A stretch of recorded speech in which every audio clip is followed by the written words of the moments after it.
Selamat siang, perkenalkan nama saya Afridarnita Turnip dengan NIM 52033430111 akan mempresentasikan hasil mini riset rekayasa ide dan proyek pelayanan prima. Yang pertama, mini riset. Permasalahan yang saya ambil dari situs internet adalah yang pertama, sikap cuek terhadap pelanggan. Perusahaan hanya terpaku kepada penjualan dan keuntungan. Hasil survei hanya dijadikan sebagai laporan tanpa perbaikan.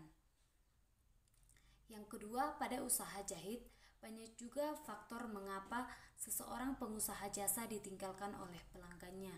Bisa jadi faktor dari perusahaan itu sendiri, contohnya kurang keramahan terhadap pelanggan, tidak tepat waktu, tidak peduli dengan keluhan pelanggan, dan faktor pesaing lainnya.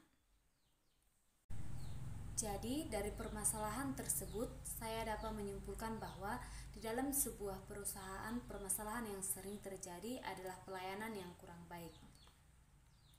Pelayan tidak ingin tahu tentang keluhan pelanggan dan kurangnya pengetahuan untuk strategi menangani pelanggan tersebut.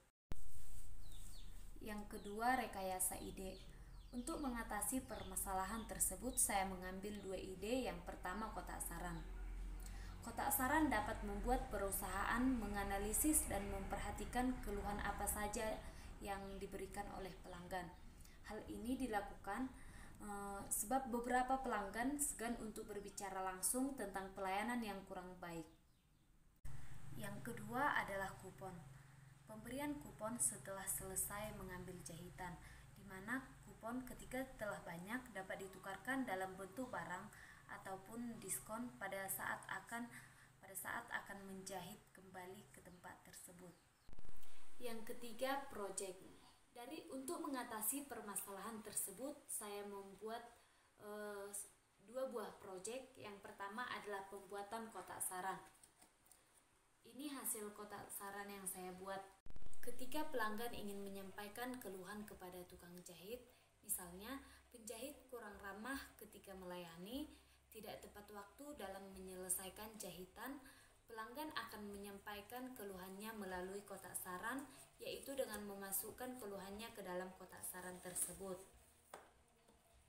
Dan kemudian setelah pelanggan pulang, penjahit bisa membaca keluhan pelanggan tersebut dengan membuka tutup kotak saran dan membaca apa isi keluhan pelanggan tersebut. Yang kedua adalah pemberian kupon kepada pelanggan, di mana kupon ini bisa ditukarkan kembali kepada penjahit ketika kupon telah banyak. Dan misalnya di sini gratis 1 paper bag dengan menukarkan 20 kupon. Yang kedua, gratis diskon per item barang sebesar 15% dengan menukarkan 50 kupon. Kupon ini juga dapat menarik minat pelanggan untuk tetap setia terhadap penjahit tersebut, sehingga mereka dapat menjadi langganan. Sekian dari hasil mini riset rekayasa ide dan proyek saya. Kurang lebihnya saya mohon maaf. Sekian dan terima kasih.